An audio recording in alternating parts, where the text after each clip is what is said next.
Il est tout juste 18h30 sur Aloula et c'est le journal. À la une de l'actualité ce soir.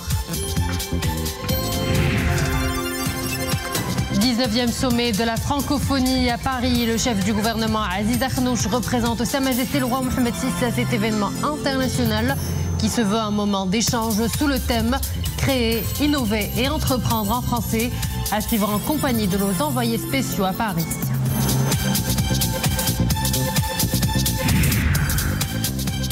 Accord agricole et de pêche, le Maroc ne se considère aucunement concerné par la décision de la Cour de justice de l'Union européenne.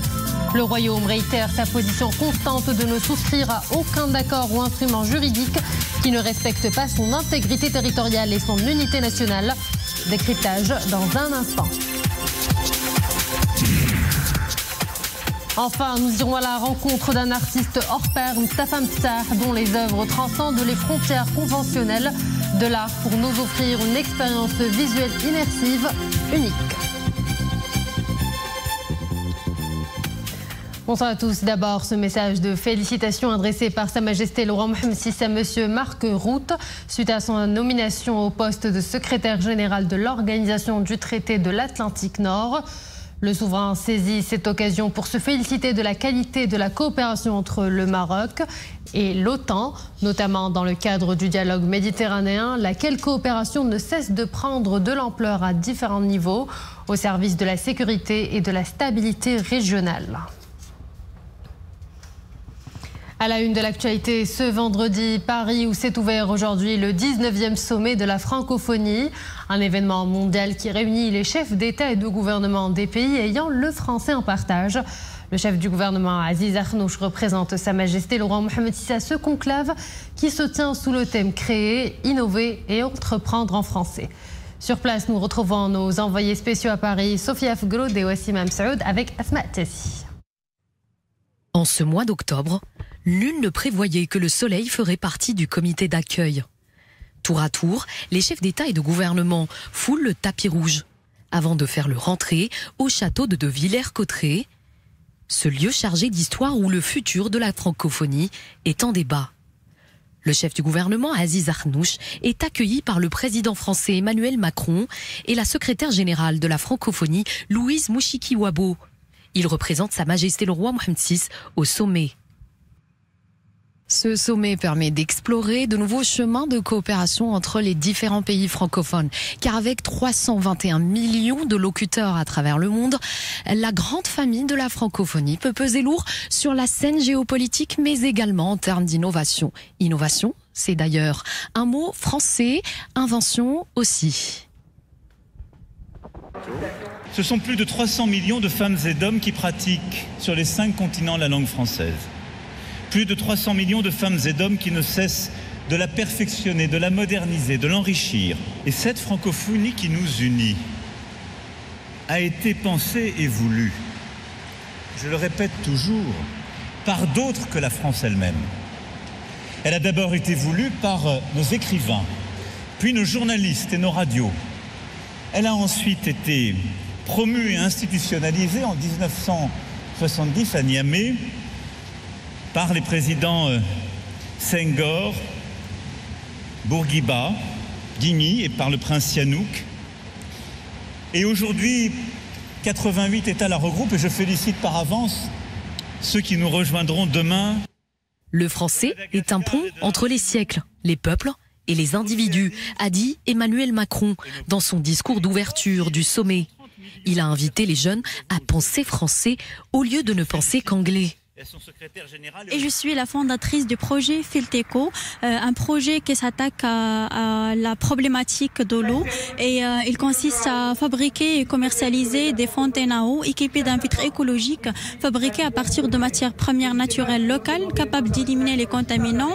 Et en fait, notre technologie est un levier pour un changement social positif et durable.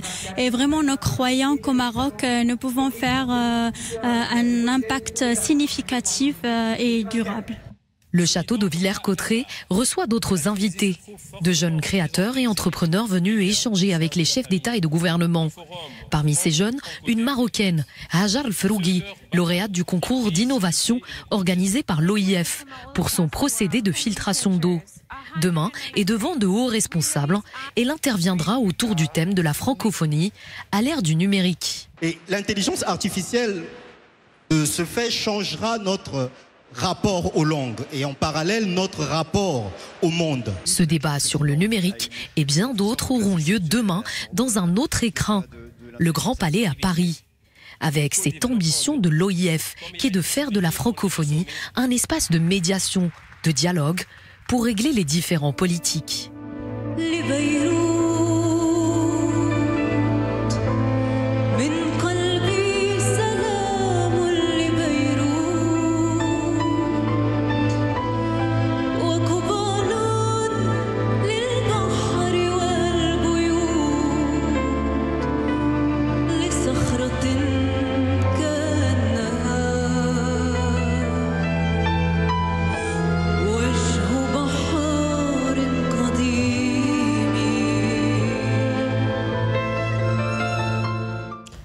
Et la France accueille pour la première fois depuis 33 ans le 19e sommet de la francophonie. Nous en parlons ce soir avec Cherkaoui Roudani, professeur et expert en géostratégie et sécurité. Bonsoir, merci d'être avec nous ce soir. Bonsoir madame, merci beaucoup pour l'invitation. Alors le sommet de la francophonie, nous le disions justement, signe son grand retour après 33 ans en France. À ce conclave, le chef du gouvernement représente Sa Majesté le roi Mohammed VI. Qu'est-ce qui fait la particularité de ce sommet qui réunit plusieurs États à travers les 5 continents qui en partagent la langue française?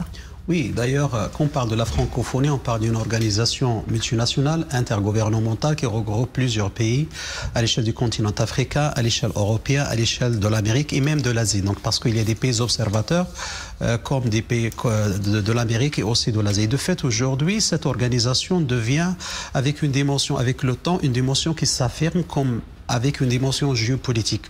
Aujourd'hui, donc, il y a aussi, il faut souligner que la présence de M. Isaac Nouj, représentant de Sa Majesté, il est très très symbolique.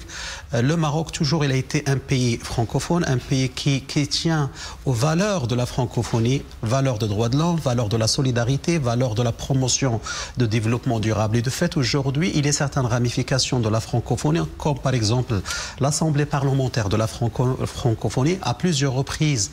Le Maroc, il a abrité des réunions de l'Assemblée parlementaire de la francophonie et même de l'Assemblée parlementaire de la francophonie région d'Afrique. Et ça montre que le Maroc joue un rôle très important dans cette organisation multilatérale. Et de fait, aujourd'hui, quand on parle de la francophonie, on parle de la langue française, bien évidemment. La langue française, aujourd'hui, quand on communique, on doit se comprendre. Et cette langue permet aussi de faire tisser des liens, des relations et aussi de renforcer aussi des liens avec les pays de l'Afrique francophone, notamment avec les pays de l'Afrique de l'Ouest. Et de fait, aujourd'hui, cette organisation devient avec le temps un instrument de développement, d'essayer d'avoir, d'organiser et aussi d'échanger les expertises en matière de l'éducation, en matière de formation, en matière aussi de certaines pratiques démocratiques et aussi de prévention de conflits. Parce qu'aujourd'hui, cette organisation au sein, par exemple, et j'étais aussi membre de cette assemblée parlementaire de la francophonie région Afrique, et j'étais même dans la commission politique, il y avait toujours des discussions très importante concernant la paix, la sécurité, la lutte contre le terrorisme, aussi le développement durable et aussi, par exemple, récemment, il y avait plusieurs rapports qui soulignent l'importance de la perception du Maroc de développer certains aspects comme les énergies renouvelables, comme l'agriculture. À maintes reprises, ils ont loué les actions de Sa Majesté le roi Mohammed VI concernant la promotion de l'agriculture dans le continent africain à travers la promotion de l'initiative AAA, adaptation de l'agriculture africaine, qui est une initiative marocaine. Et je pense aujourd'hui cette organisation, avec le temps, devient une organisation multilatérale qui prône une certaine perception de couplage de certaines synergies, de plusieurs synergies des pays francophones pour développer une idée commune basée sur le développement durable, basée sur le respect de l'intégrité territoriale des États. Et je me rappelle très bien en 2016, lorsque l'Assemblée parlementaire de la francophonie francophonie. Il a souligné l'importance de l'intégrité territoriale du Maroc. Je pense aujourd'hui nous sommes vraiment dans une organisation qui mérite aujourd'hui de dire que c'est une organisation de dimension internationale. Bien sûr, il est pour le sens et l'essence de développer la langue française, et c'est un instrument de la diplomatie française, mais aussi c'est un instrument pour tout l'ensemble des pays qui adhèrent à certaines valeurs sempiternelles de développement, surtout dans le continent africain où il y a un consensus sur la particularité de la mise en place de toute une stratégie globale de développer le continent africain. Et c'est un conclave qui réunit tous les pays membres de l'Organisation internationale de la francophonie. Quels sont les dossiers à l'ordre du jour? Vous savez, ce sommet se réunit dans un contexte un petit peu qui est très difficile et très compliqué. Il y a plusieurs points qui vont être discutés. Je pense aujourd'hui, il y a le problème des changements climatiques, il y a le problème de l'entrepreneuriat, de l'innovation, le problème de l'intelligence artificielle dans le système scolaire qui est très important aujourd'hui. Il faut essayer d'accompagner aujourd'hui la formation, l'éducation avec le développement que connaît le monde, surtout avec l'intelligence artificielle et cette transition numérique que connaît le monde. Aussi, il faut le dire, aujourd'hui le continent africain connaît beaucoup de problèmes. J'imagine aujourd'hui il y avait des rencontres et des tractations entre la RDC et le Rwanda sur des questions qui sont très difficiles et très délicates. Je pense aujourd'hui le sommet c'est une occasion un petit peu de rassembler tout le monde autour de certaines idées de développement durable et de démocratie, aussi de prévention de certains conflits géopolitiques qui perdurent dans le continent africain, particulièrement dans le continent africain.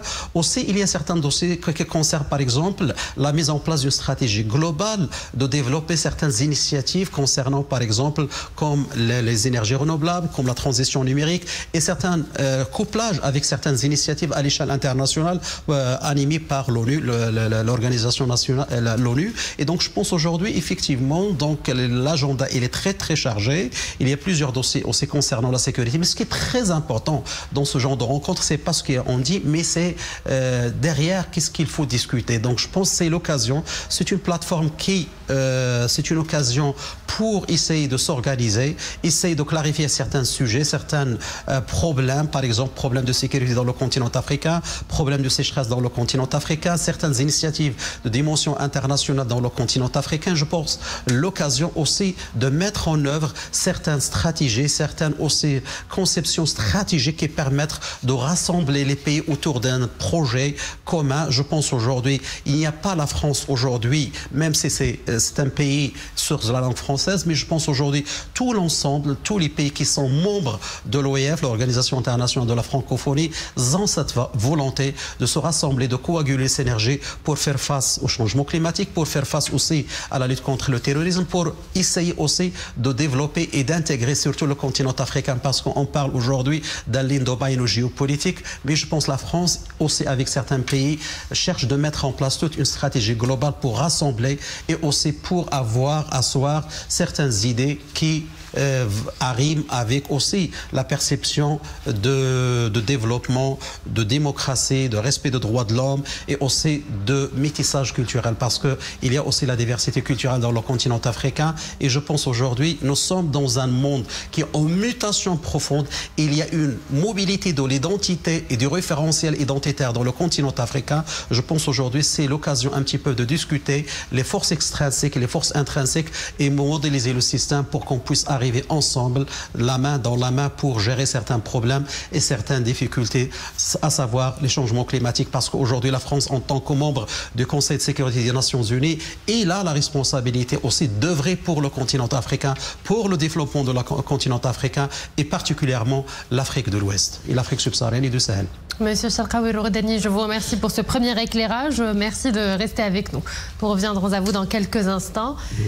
Également à la une de l'actualité, ce communiqué du ministère des Affaires étrangères, de la coopération africaine et des Marocains résidant à l'étranger qui souligne que le Royaume du Maroc ne se considère aucunement concerné par la décision de la Cour de justice de l'Union européenne rendue ce vendredi concernant les accords agricoles et de pêche.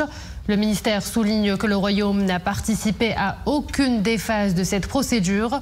Le Maroc n'est pas partie à cette affaire qui concerne l'Union européenne d'une part et le Polisario soutenu par l'Algérie d'autre part. Le Maroc n'a participé à aucune des phases de cette procédure et par conséquent ne se considère aucunement concerné par la décision.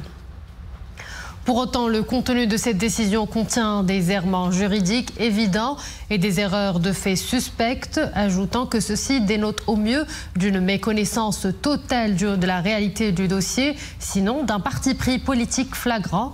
Dans cet élan soutien le ministère, la Cour s'est même permise de se substituer aux organes onusiens compétents et de contredire leurs positions et approches bien établies. D'ailleurs, la haute cour britannique avait, sur une affaire en tout point similaire, fait preuve de plus de discernement, d'impartialité et de maîtrise juridique. Selon le communiqué, le Maroc exige à ce que le Conseil, la Commission européenne et les États membres de l'Union européenne prennent les mesures nécessaires pour respecter leurs engagements internationaux, préserver les acquis du partenariat et apporter au Royaume la sécurité juridique dont il a légitimement droit en tant que partenaire de l'Union européenne sur plusieurs enjeux stratégiques. Dans ce contexte, le Maroc réitère sa position constante de ne souscrire à aucun accord ou instrument juridique qui ne respecte pas son intégrité territoriale et son unité nationale.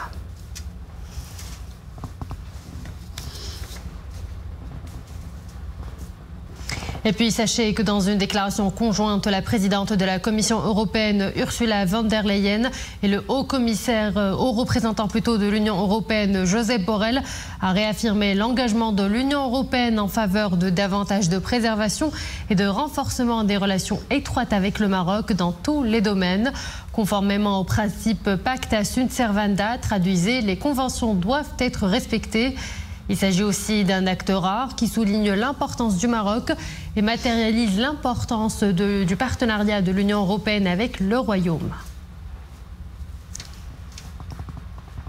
Et de son côté, l'Espagne, par le biais de son ministre des Affaires étrangères, José Manuel Álvarez, a souligné le respect par le gouvernement de son pays de la décision de la Cour de justice de l'Union européenne concernant les accords agricoles et de pêche entre l'Union européenne et le Maroc, tout en défendant le partenariat stratégique avec le Royaume du Maroc et la volonté de le maintenir. Le chef de la diplomatie espagnole a mis en exergue l'importance du partenariat stratégique entre l'Union européenne et le Maroc pour les deux parties, ainsi que les bénéfices qu'il a apportés au secteur de la pêche et de l'agriculture, tout en soulignant l'engagement de son pays envers la stabilité de la relation avec le Royaume, affirmant que le gouvernement espagnol continuera à travailler avec l'Union européenne et le Maroc pour préserver et continuer à développer cette relation privilégiée.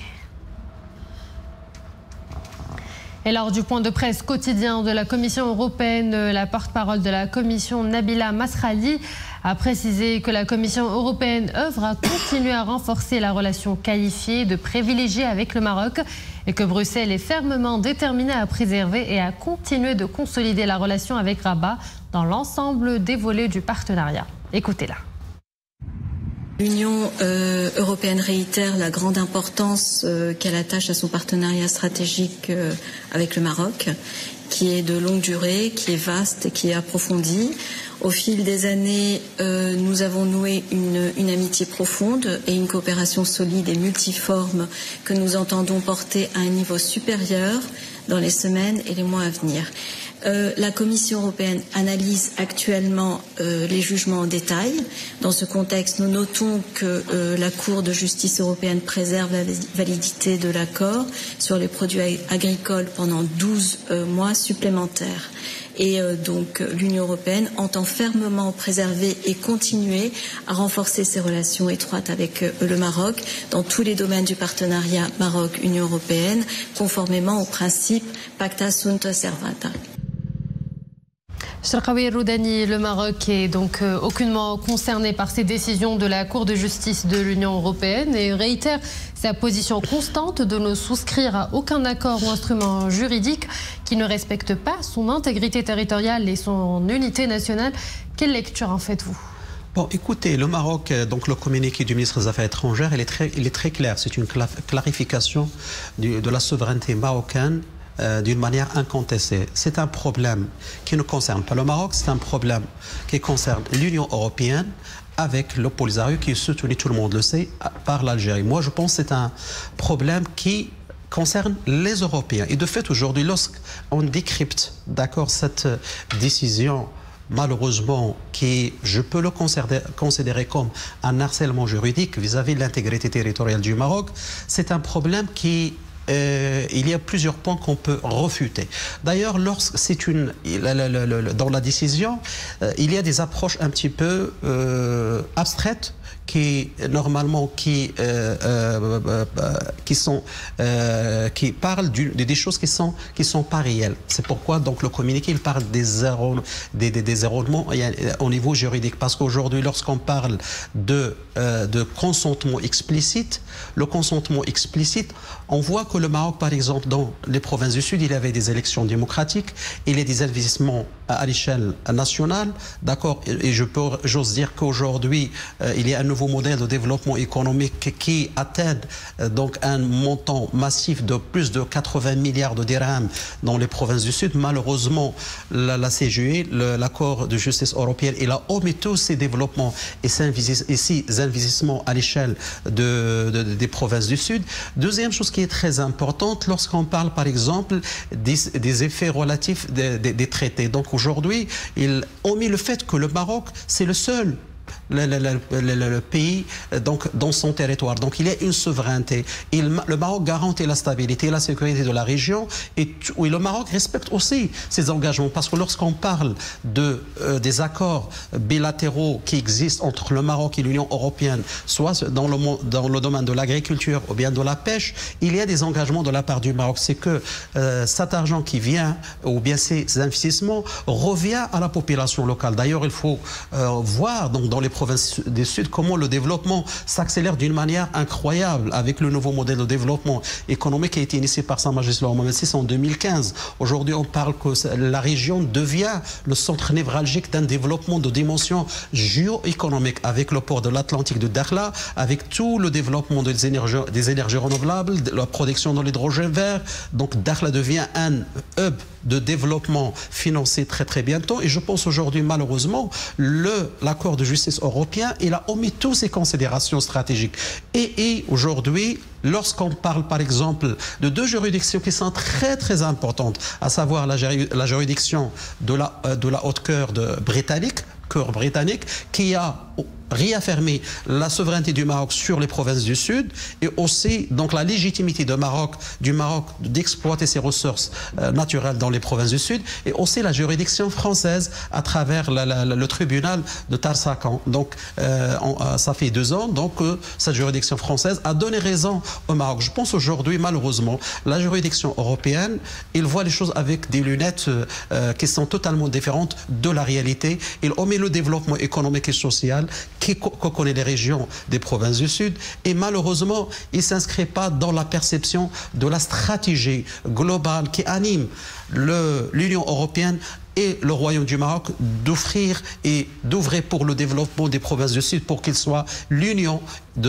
d'un développement avec l'Afrique de l'Ouest. Je pense aujourd'hui, il faut le dire, c'est une machination géopolitique, parce que ce genre de décision, on voit que tout le monde le sait. Lorsque vous dites dans la décision que, par exemple, la CGE affirme que le Polisario est le seul représentant des Sahraouis, ça c'est fou, parce que la majorité des Sahraouis résident dans les provinces du Sud sous la souveraineté marocaine. Donc ça, et c'est toute la population tire davantage des profits de développement que connaît le Maroc et que connaît ces régions. Donc je pense aujourd'hui, cette décision, il est contre-productif, il va à l'encontre des intérêts stratégiques qui animent le Maroc en ses relations avec l'Union européenne.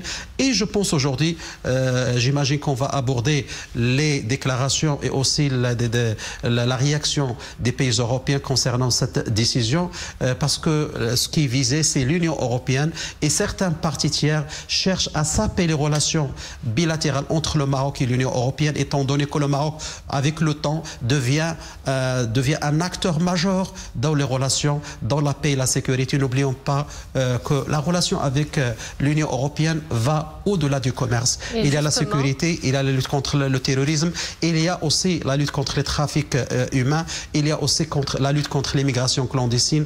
Et j'imagine que les Européens sont très sensibles vis-à-vis le rôle que joue le Maroc dans ce registre.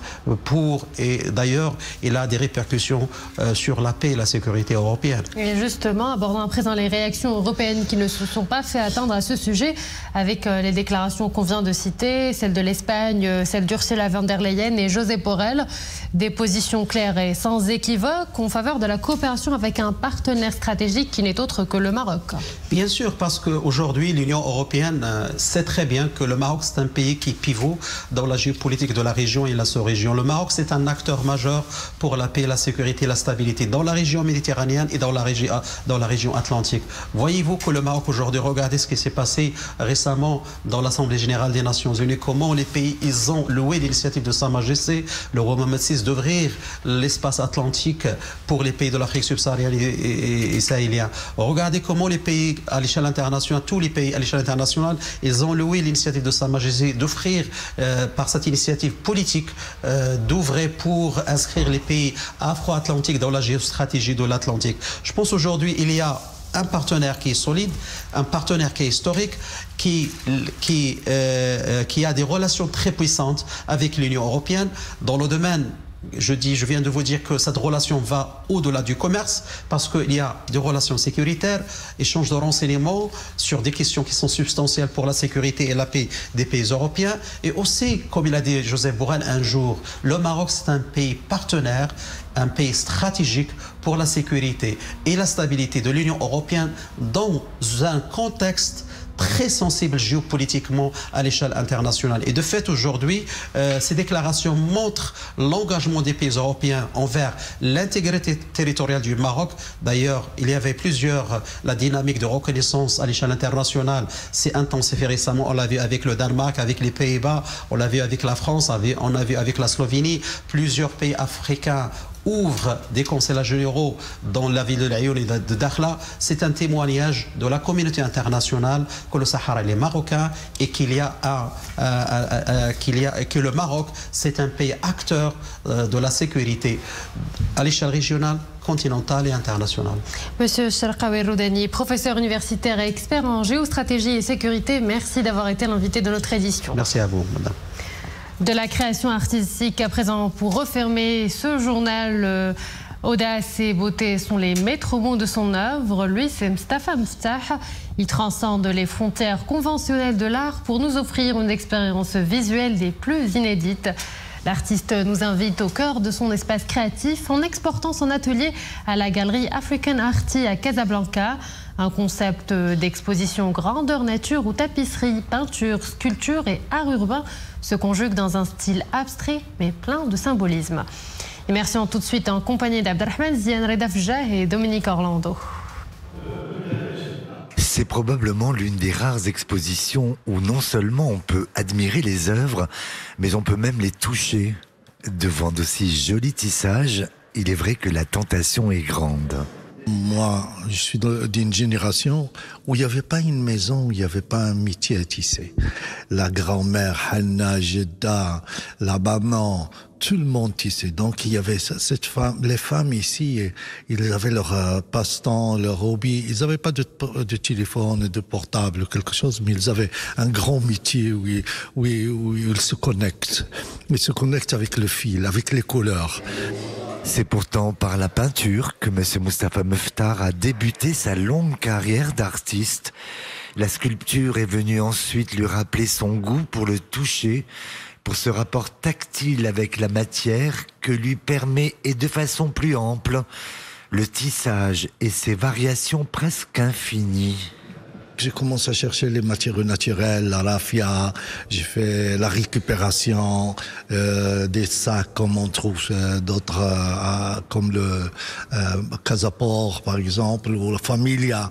Et j'ai continué à accentuer encore le relief et le toucher, qu'on dit, travailler avec des matières brutes qu'on utilisait dans d'autres techniques, c'est-à-dire la technique de l'hsira, la technique de l'herdel, la technique de Boucharouit. Accumuler d'autres techniques pour tenter de rendre l'œuvre plus riche. Monsieur Mustapha Meftar y parvient car son engagement artistique est vraiment celui de tous les instants. Il suffit de le rencontrer, de discuter avec lui. On est plongé en fait dans son univers. Et c'était un peu l'objet de cette exposition. C'est pourquoi on a choisi ce titre, cheminement intérieur au pluriel, parce qu'il y a vraiment différentes voies, différents chemins pour découvrir le travail de Mustapha.